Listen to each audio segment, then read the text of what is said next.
Last week we got the auto water change bins installed and set up. Now this week we're going to finish the setup by programming our verses to do the auto water change, and we're going to start by calibrating it.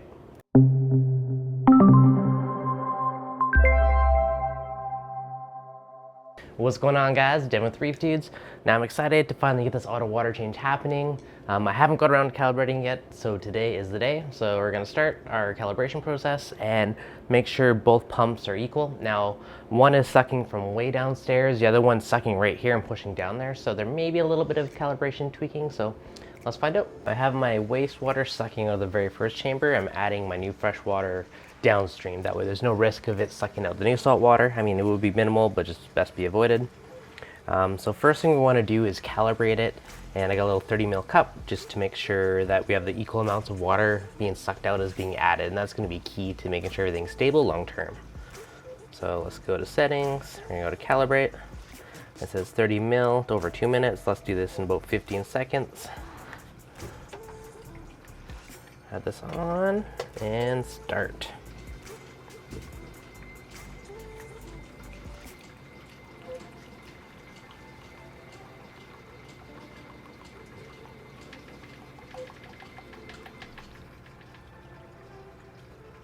That's actually,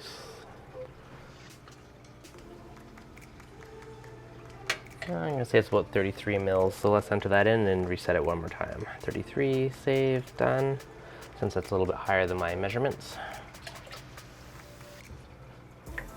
Try it again.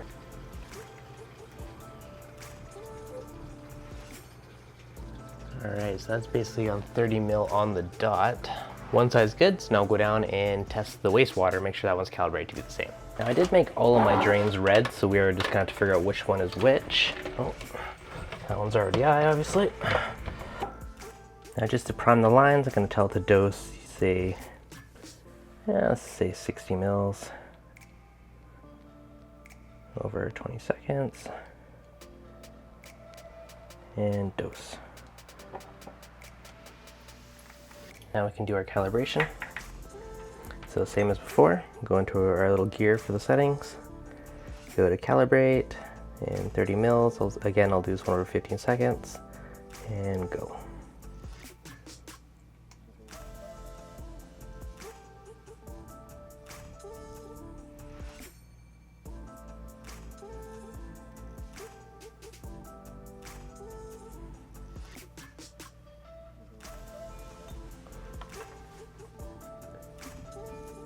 That is to the brim and probably around, let's say, 34 mils. Done. And we'll do one more test just to confirm. About 30 mils on the dot, which is perfect. So now we can say done, and our calibration is complete. For the actual programming, there's a few different ways we can do it. And one of them is going to be through a scene. This is kind of like the manual option, so I push one button and it happens. Now for this, we go on our scenes, we hit edit. I just hit the plus, create one called water change. I haven't actually set it up yet. So duration, I'm gonna say 2 hours. And what we're gonna do is we're gonna say we can dose. And for this, we're gonna select tank water and salt water. So those are the only pumps we want affected. How much we dose. So let's say, so if we do 4,000 milliliters, which is a little over a gallon, over 2 hours. Now,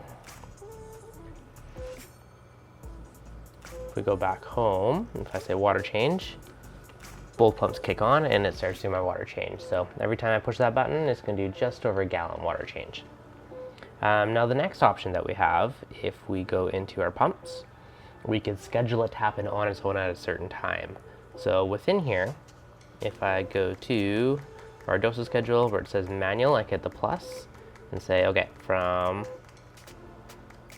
sure, so 8:30 p.m. to 10:34 p.m., dose, say 1,000 mils. And you could do that and schedule the exact same thing for both pumps at the exact same time, so it's happening at the same time. So it's option 2, so you can schedule it to happen on its own every single day between a certain period. Now stretching it out longer will make the pumps run even slower and quieter, which is another option. So you can go to constant, and you can say, okay, I want it to be 5 mils a minute and just run 24 hours a day. So I hit save, you're gonna see it very slowly start moving. So it's a very, very slow, kind of continuous water change. So you got a couple different options. Which one you go with is kind of up to you. For now, for the first week or so, I think I'm just gonna try it on just one button manual one. So I don't know how hard it is to push one button, but we'll do that. And then maybe in a couple days, once I play with this for a bit, I'll move it over just to be on a schedule so it happens on its own at night. Or first thing in the morning, or maybe it's 24 hours a day. One nice thing too about doing it nice and slow like this is you don't have to preheat the salt water. The change in impact from it is minimal, and it's just a really easy way to do it. So hopefully you guys enjoyed it. Hopefully you guys learned something. If you did, as always, hit that like button. If you're new, make sure you subscribe, and I'll catch you guys on the next video.